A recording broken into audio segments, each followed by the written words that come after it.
멸하라 하셨느니라 하는지라. 아멘. 아멘. 네. 히스기야 왕은 남유다의 여러 왕들 가운데 다윗 이후 가장 선한 왕, 하나님 보시기에 가장 정직하게 행했던 의로운 왕이었죠. 그래서 히스기야가 그의 조상 다윗의 모든 행위와 같이 여호와께서 보시기에 정직히 행했다. 성경은 이렇게 평가하고 있고요. 그가 이전 왕들이 하지 못했던 온전한 종교개혁을 완성시키죠. 그래서 그 남유다 지역에 있는 모든 산당들, 우상 이방 신들에게 제사하던 산당들을 다 제거하고 거기는 그 모든 그 우상 단지들을 다 깨트려 파괴하고, 여호와 하나님 한 분만을 의지하였다. 그랬어요. 그의 전후 유다 여러 왕 중에 그러한 자가 없었다. 전무후무한 믿음으로 하나님만 의지하는 참 훌륭한 왕이었습니다. 그래서 어제의 말씀의 7절에서 여호와께서 그와 함께 하심에 그가 어디로 가든지 형통하였더라.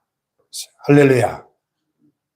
하나님이 함께 하시니까 어디로 가든지 무슨 일을 하든지 형통하고 성공하고 승리하는 인생을 살 수 있었더라. 것입니다.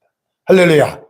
그러니까 성경적인 형통의 원리, 성경적인 성공의 원리는 아주 단순합니다.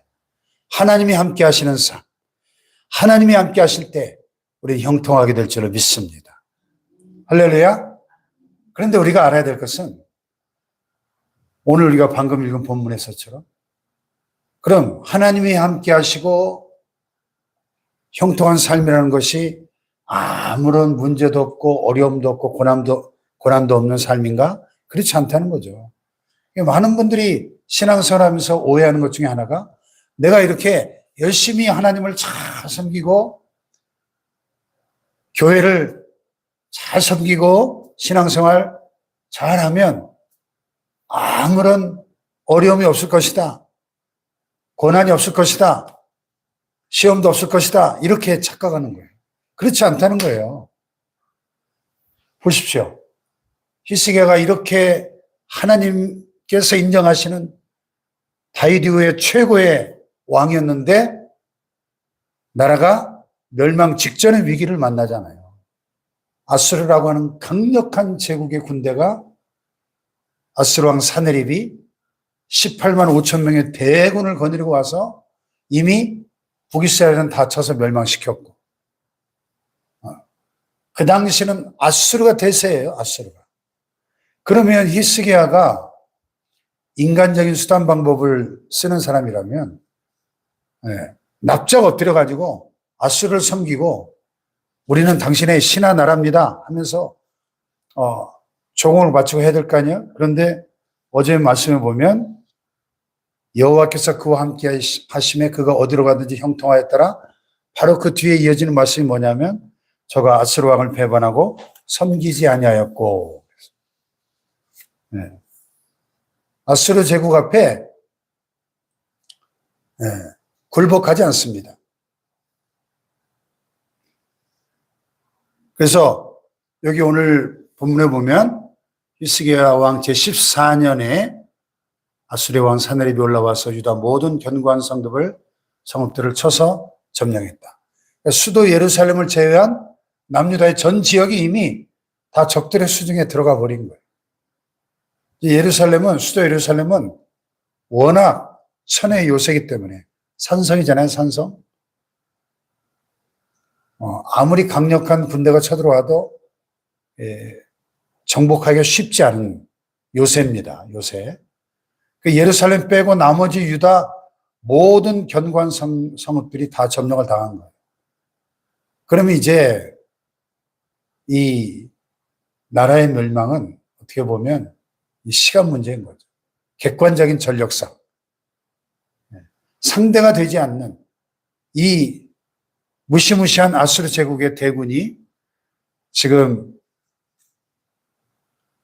유다를 공격해 들어오니까 히스기야가 일단은 이 국면을 모면하기 위해서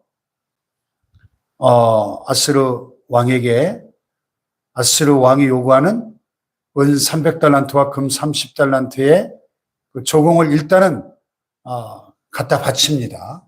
워낙 지금 상황이 급박하니까 일단은 소나기를 피하기 위해서 여호와의 성전 문에 있는 금과 모든 기둥에 입힌 금을 벗겨가지고 아수르 왕이 요구하는 그런 조공을 바쳐요. 그런데 조공을 받고도 이 사네립이 아수르 왕이 예루살렘을 쳐들어옵니다. 이제 히스기야 코앞에까지 이 엄청난 대군이 와서 포위 공격을 하는 거예요. 그러면서 그 중에 지휘관 랍사게라고 하는 장군을 보내가지고 히스기야와 유다 백성들을 조롱하면서 공갈 협박을 하는 겁니다. 너희들이 의뢰한다고 하는 그 하나님이 네가 의뢰하는 그 의뢰가 뭐냐? 네가 무슨 계략과 담력을 가지고 우리와 대적하겠다는 거냐 하면서 항복을 강요하는 거죠. 여러분, 분명히 히스기야는 하나님이 함께 하시고 그래서 그가 어디로 갔는지 형통하였더라 했는데 왜 아직 18장을 넘어가지도 않았는데 이런 위기가 닥쳐옵니까? 믿음이 없는 사람 같으면 하나님이 어떻게 이러실 수가 있나요? 어떻게 이런 일이 나한테 일어날 수 있나요? 원망하고 신앙을 버리고 큰 절망에 빠질 것입니다. 그러나 이제 내일 모레 본문에 이어집니다만 히스기야는 이 절체절명의 위기 앞에서 절망하지 않습니다. 이 큰 위기 앞에서 믿음으로 반응합니다. 하나님 앞에 옷을 찢고 하나님의 성전에 나아가서 엎드려 기도합니다. 할렐루야. 위기 앞에서 어떻게 반응을 하느냐가 중요하죠. 인생의 고난은 반드시 우리 모두에게 닥쳐올 수 있는 일인데 중요한 것은 그 고난 앞에 어떻게 반응하느냐 것입니다. 조롱과 선동 앞에서 흔들리지 않는 믿음, 오늘 말씀의 제목인데요. 여러분, 우리가 믿음으로 하나님만 의지하고 하나님과 함께 동행하는 삶을 살아도 이렇게 인생의 큰 태산 같은 문제가 닥쳐올 수 있고 고난과 위기가 찾아올 수 있다고 하는 사실이에요. 할렐루야.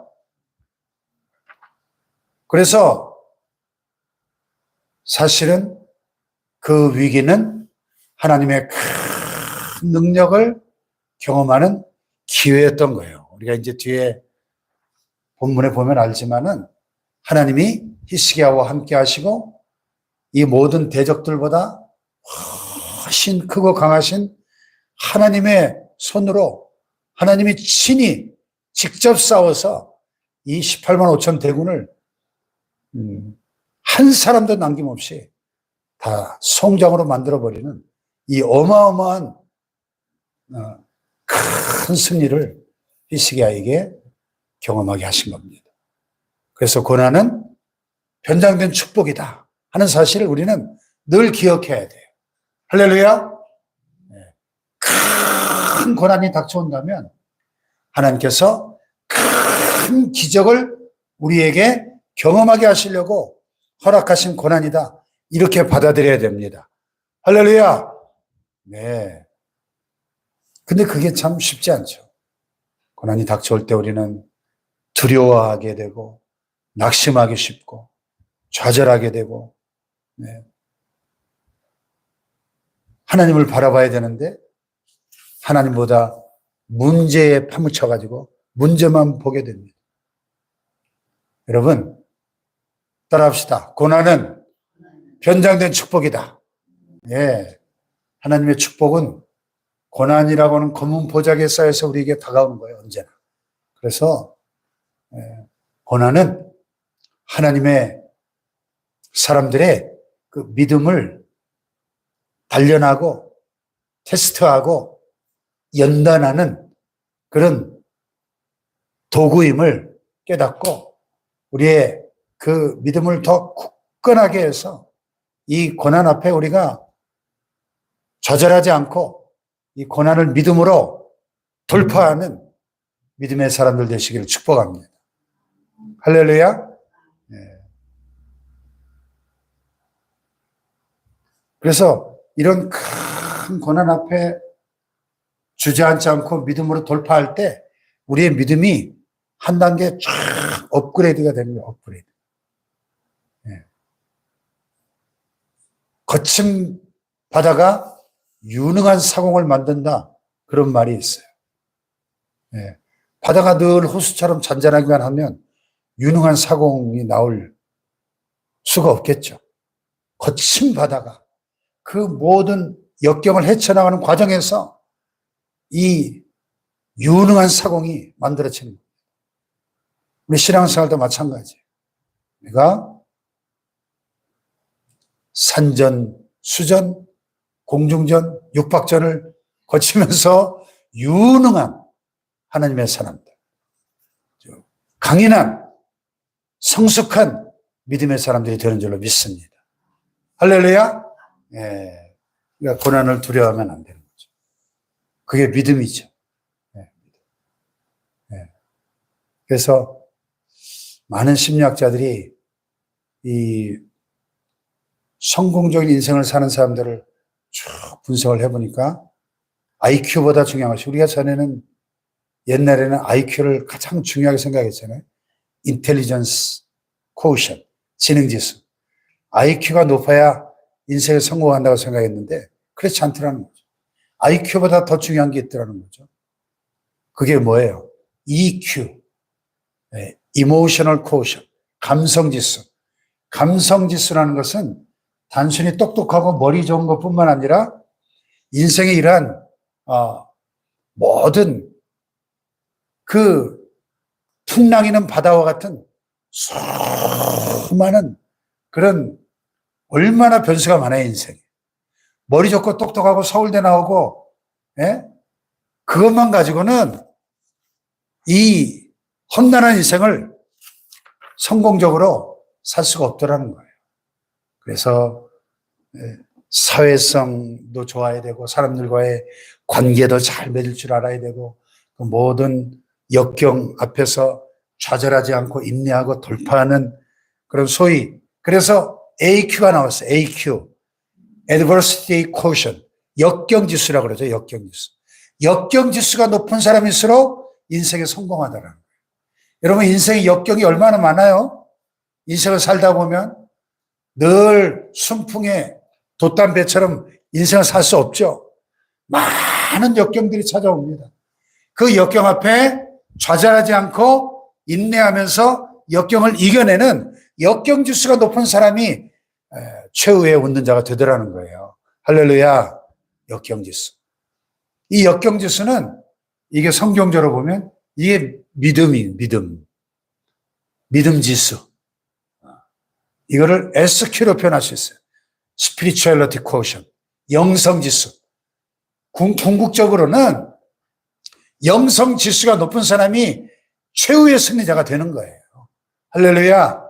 이 세상적인 IQ, EQ, 역경지수, 이거 하나님 없는 사람들이 사실은 자기들끼리 분석해서 하는 소리지만은 그런 하나님 없이도 똑같은 조건에서는 역경지수가 높은 사람이 인생을 꿋꿋하게 살겠죠. 그러나 더 근본적으로는 SQ, 영성지수, 하나님을 의지하는 그 믿음의 지수가 높은 사람이 히스기야처럼 인생의 절체절명의 위기를 만나도 절망하지 않고 그 영역으로 믿음의 지수로 돌파하고 승리하는 줄로 믿습니다.